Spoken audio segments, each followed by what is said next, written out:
دوجار گەشتی بەناو ئاشتی فڕۆکەی هێڵی ئاسمانی ئیسرائیل ئێل-عال ڕاستەوخۆ لە فڕۆکەخانەی تەل-ئەبیبەوە بەسەر ئاسمانی سعودیەدا گەیشتە ئەبوزەبی. هەر بۆیە بەرپرسە ئەمریکیەکان بەپێی ئەو زانیاریانەی دەیزانن جەخت دەکەنەوە دوای ئەو ڕێکەوتنەی قەوارەی زایۆنیستی و ئیمارات ئاساییکردنەوەی پەیوەندیەکانی ئیسرائیل و سعودیە شتێکی چاوەڕوانکراوە. جاریت کۆشنەری گەورە ڕاوێژکاری ترامپ و ڕاستپێدرا و بە سەرپەرشتی گرێبەستی سەدەر لە خۆرهەڵاتی ناوەڕاستدا بڕوای وایە کە ڕیاض و تەل-ئەبیب پشتی گەورە ئەنجام دەدەن کە بە قازانجی ئابووری و بەرگری سعودیە و یارمەتیدەر دەبێت بۆ سنووردارکردنی دەسەڵاتی ئێران لە ناوچەکەدا.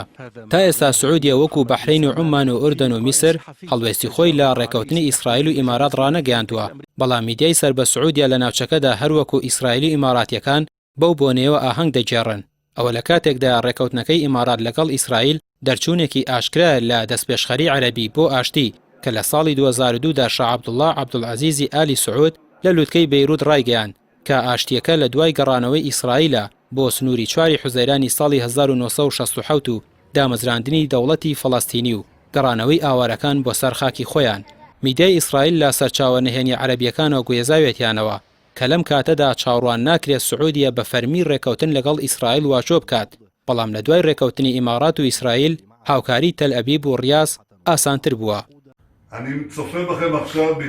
سەرۆکوەزیرانی قەوارەی زایۆنیستی لە دیمانەکەی لەگەڵ کەناڵی سکای نیوزی ئیماراتی جەخت لەوە دەکاتەوە کە وڵاتانی دیکەی عەرەبیش ئامادەن بۆ واژۆکردنی ڕێکەوتن لە داهاتوودا، بەڵام ناوی نەهێنان کە چاودێرانی سیاسی بۆ مەبەستە ئاماژە بە بەحرین و عومان و سوودان دەکەن کە ئیدارەی ترامپ وەکو پێداویستێکی قۆناغی هەڵبژاردننی سەرۆکایەتی گوشارەکانی بۆ خێراکردنی ئەو سازشانە چڕ کردوێتەوە، تەنانەت لادانی ناوی سوودان لەسەر لیستی تیرۆری بەستۆتەوە بە ئاساییکردنەوەی پەیوەندیەکانی نێوان سوودان و قەوارەی زایۆنیستی. ویلایەتە یەکگرتووەکان بڕوای وایە کە هەڵوێستی ئیماراتی و ئیسرائیلی لە مەترسیەکانی ئێران بۆ ئاسایش و سەقامگیری لە ناوچەکەدا ڕاست هەروەکو هەڵوێست و بڕوای سعودیەکانە، گەرچی سعودیە تا ئێستاش بە فەرمی ڕایدەگەێنێت سوورە لەسەر دەستپێشخەریەکەی 18 ساڵی ڕابردووی، بەڵامکردنەوەی ئاسمانی وڵاتەکەی بۆ گەشتەکەی شاندی هاوبەشی ئەمریکا و ئیسرائیل و پێشتریش بۆ گەشتەکانی هیندستان و قەوارەی زایۆنیستی ئاماژەن بۆ ئەوەی دۆستایەتی محەممەد بن سەلمان لەگەڵ ناوەندە زایۆنیستیەکاندا گەیشتۆتە خۆناغێکی پێشکەوتوو